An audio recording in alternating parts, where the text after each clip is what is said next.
السلام علیکم ورحمۃ اللہ وبرکاتہ۔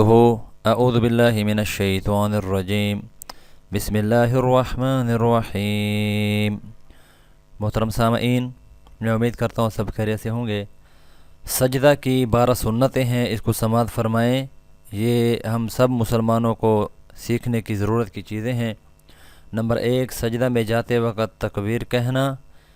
شامی کتاب کا نام ہے، صفحہ 202، جلد نمبر 3 ہے۔ نمبر 2، سجدہ میں پہلے دونوں گھٹنوں کو رکھنا۔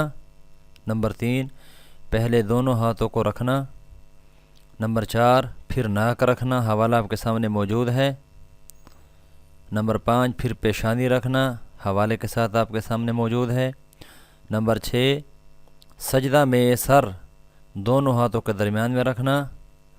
نمبر 7، سجدہ میں پیٹ قرانوں سے الگ رکھنا اور پہلوؤں کو بازوؤں سے الگ رکھنا، حوالہ آپ کے سامنے موجود ہے۔ نمبر 8، کوہنیوں کو زمین سے الگ رکھنا۔ نمبر 9، سجدہ میں 3 بار سبحان ربی الاعلی پڑھنا۔ نمبر 10، سجدہ سے اٹھنے کی تکبیر کہنا، حوالہ آپ کے سامنے موجود ہے۔ نمبر 11، سجدہ سے اٹھنے میں پہلے پیشانی، پھر ناک، پھر ہاتھوں کو، پھر گھٹنوں کو اٹھانا، حوالہ آپ کے سامنے موجود ہے۔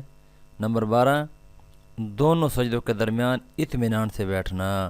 محترم سامعین، یہ ایک سجدے کی اتنی سنتیں ہیں، تو آپ خود سوچیں کہ نماز کی کتنی سنتیں ہوں گی، جو ہمیں الحمدللہ سب کو معلوم بھی ہوں گی، اور بعد ہمارے ایسے ساتھی بھی ہوں گے جن کو سیکھنے کی ضرورت ہے۔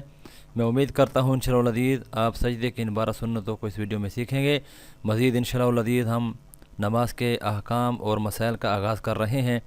اللہ رب العزت ہم سب کو ان کو سیکھ کر اس کے اوپر عمل کرنے کی توفیق نصیب فرمائے۔ اللہ آپ سب کا حامی و ناصر ہو۔